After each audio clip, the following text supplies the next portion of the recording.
नमस्कार मित्रों, नूतन कहानियाँ चैनल में आपका पुनः एक बार स्वागत है। आज मैं आपको एक उपनिषद की कहानी सुनाने वाला हूँ जिसका शीर्षक है डाकू रत्नाकर और देवऋषि नारद। बहुत समय पहले की बात है। किसी राज्य में एक बड़े खूंखार डाकू का भय व्याप्त था। उस डाकू का नाम रत्नाकर था। वह अपने साथियों के साथ जंगल से गुजर रहे राहगीरों को लूटता और विरोध करने पर उनकी हत्या भी कर देता। एक बार देवऋषि नारद भी उन्हीं जंगलों से भगवान का जप करते हुए जा रहे थे। जब वे घने भीड़ों में पहुंचे तभी उन्हें कुछ लोग विपरीत दिशा में भागते हुए दिखे। देवऋषि ने उनसे ऐसा करने का कारण पूछा तो सभी ने मार्ग में रत्नाकर के होने की बात बताई, पर बावजूद इसके देवऋषि आगे बढ़ने लगे। क्या आपको भय नहीं लगता है? भाग रहे लोगों ने उन्हें ऐसा करते देख पूछा।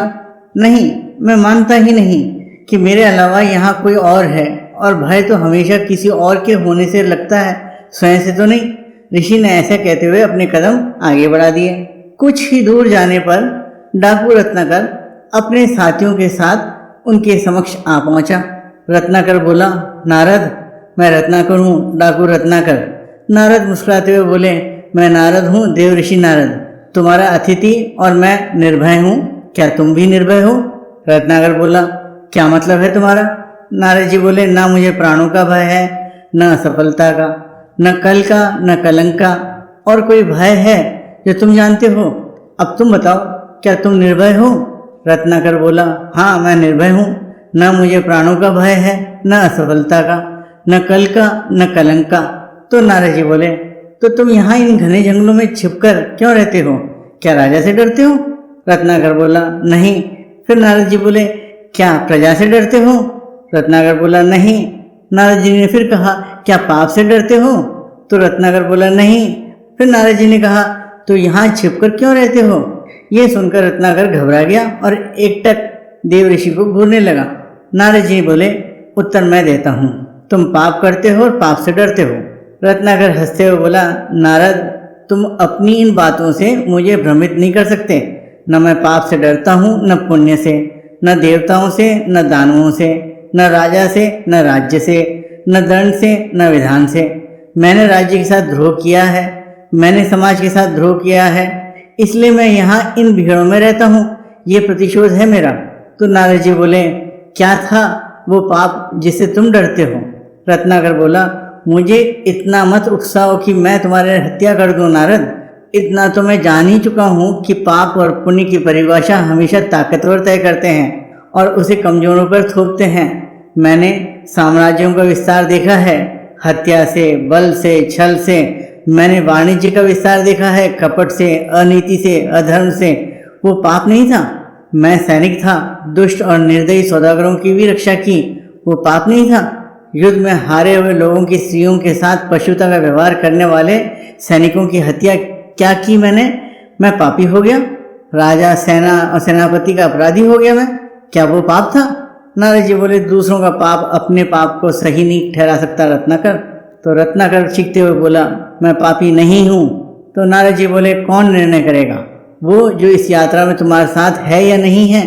क्या तुम्हारी पत्नी, तुम्हारा पुत्र इस पाप में तुम्हारे साथ है? तो रत्नाकर बोला, हाँ, वो क्यों साथ नहीं होंगे? मैं जो ये सब करता हूँ उनके सुख के लिए ही तो करता हूँ।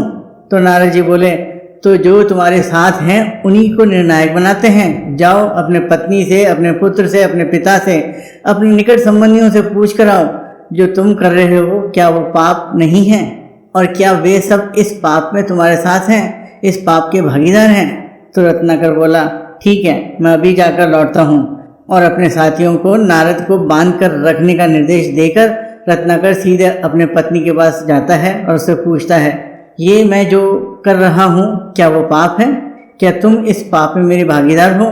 पत्नी ने कहा, नहीं स्वामी, मैंने आपके सुख में दुख में साथ देने की कसम खाई, आपके पाप में भागीदार बनने की नहीं। ये सुन रत्नाकर स्तब्ध रह जाता है। फिर वह अपने अंधे पिता के समक्ष यही प्रश्न दोहराता है, पिताजी, ये जो मैं कर रहा हूँ क्या वो पाप है? क्या आप इस पाप में मेरे भागीदार हैं? पिताजी बोलते हैं, नहीं पुत्र, ये तो तेरी कमाई है, इसे मैं कैसे बांट सकता हूँ? ये सुनते ही मानो रत्नाकर पर बिजली टूट पड़ती है।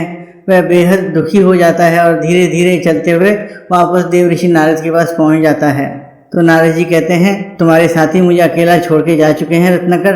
रत्नाकर देव ऋषि के चरणों में गिरते हुए कहता है, क्षमा देव ऋषि, क्षमा, अब तो मैं भी अकेला ही हूँ।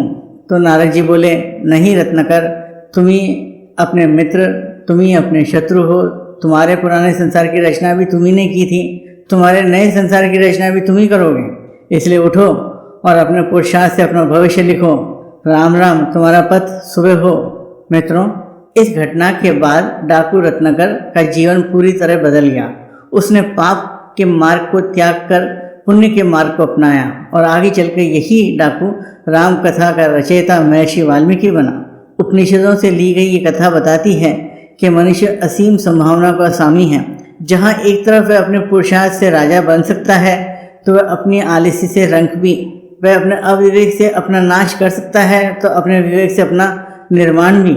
यानी हम सब अपने आप में महाशक्तिशाली हैं, पर हम में से ज़्यादातर लोग पूरे जीवन काल में अपनी असीम शक्तियों का एक छोटा सा हिस्सा भी प्रयोग नहीं कर पाते हैं। क्यों न हम भी डाकू रत्नाकर की तरह सामान्यता को त्याग कर उत्कृष्टता की ओर बढ़ चलें।